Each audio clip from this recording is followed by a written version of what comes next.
Ngatimbovhura naye pfungwa mbichana. Wakamboshanda pakambani here? Kambani yakati kurei, pangava pafactory, pamaini kana paprocessing plant. Pane muenzaniso wandoda kumbopa panapa. Wakambozvicherechedza here kuti munhu anonga atanga kupinda basa pakambani iyoyo iri first time yake kuwana employment, zviri nyore kuti munhu iyeye ateedzere mutemo wepakambani ipapapo. Anonga akapfava achishanda zviri bhoo, haanetse. Ko zvakadii nemunhu akamboshanda pakambani ine mahigh standards, kana kuti munhu akamboshandira makambani akawanda? Wakambozviongorora here kuti type dzevanhu ivavo dzakazopinda makambani anonga akati dererei aya ndo type dzinonetsa, dzichitaura kuti ichi hachiiti, ichi hachisi standard? Ndo type dzadzo dzinenge dzichinetsa kutosvika kana nekupinda mumaworkers committee dzichichallenja maprincipals epakambani, dzichitaura kuti maprincipals iwawo anofanira kuupgradwa.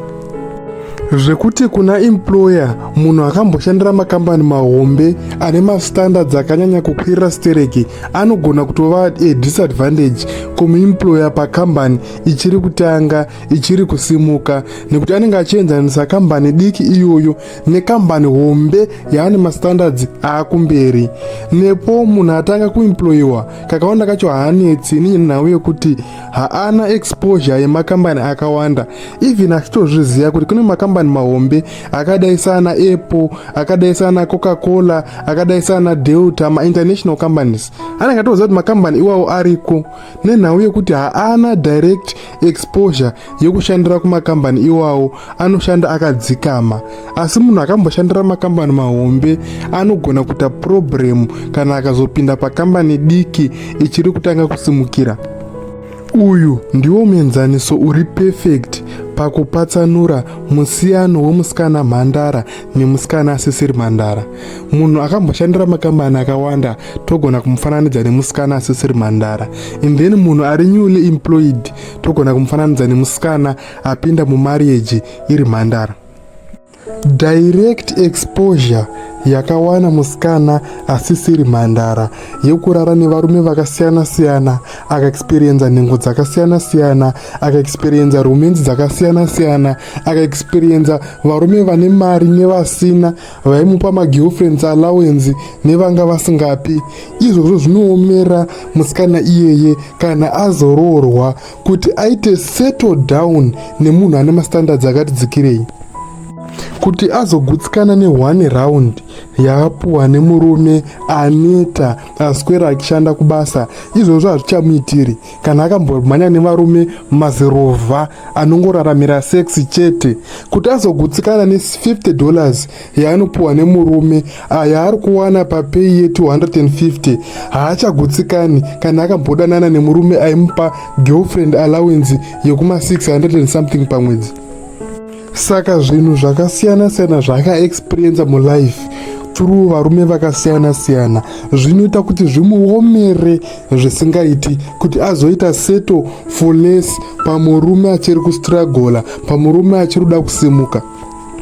Whereas kana iri mhandara manje hapana problem nenhau yekuti haana direct exposure. Hongu anenge achitozviziva kana kutonzwa nyaya kuti kune nhengo dzakazodanoni, kune varume vane mari, but nenhau yekuti nyama yake haina kuravira izvozvo, nyama yake haizomunetsi kuti asagutsikana. Kusiyana nemunhu akazvamburwa netype dzevarume vakasiyana-siyana.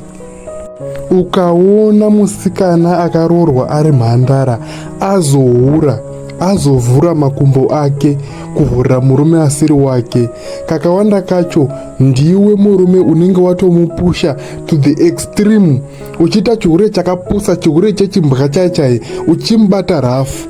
Asi ukamubata zvakanaka musikana waroora ari mhandara, zvekuti anonyatsoona kuti kushupika hake, zvinhu zvisiri kubatana, asi murume wangu anondida, murume wangu ari kuedza kundifadza, chances are close to 0 dzekuti munhu iyeye akuhurire. Nekuti zvasiyana manje nemusikana akatomboti ari musikana aitokwira kombi kana lift achitoziva kuti ndiri kuenda kunonyengwa, ane majeni aakatombofamba achitoziva kuti ndiri kufambira kunosandurudzwa chete. Saka zvokuti vanhu vanotaura kuti kudini usafa wakaenzanisa musikana, mhandara nemunhu akaroorwa ambochinjaniswa nevarume, vanhu ivavo vakasiyana nekure. Zvekuti mhandara inozongouraya mumariyeji, chances are very slim. Zvasiyana nemunhu atojaira kungovhurira makumbo pese pese, anytime anogona kungorohwa, zvakatosiyana. Saka inini hangu ndinoona zviri nani kuroora munhu asina exposure yechihure than kuroora munhu ari kutaura kuti inini ndakachinja, hongu ndakambozviita asi handichazviiti, nekuti hapana paunofa wakayera mwoyo womunhu kuti uone kuti achazvisiya here. Ende hapana paunoziva kuti ropa rake riri kutapira zvakadii, achinakirwa nezvinhu zvaakamboita kumashure, zvekuti anogona kuzongozvita futi anytime even after wamuroora. Saka sarudzo iri kwauri kuti uchada mhandara here kana kuti uchada munhu akambofara. Inini ndangoti ndikubatsire kuti uzive uye unzwisise musiyano uripo pakati pevanhu 2 ava, zvipasinei nezvinhu zvinotaurwa nevanhu vari munyika nhasi. Have a nice day.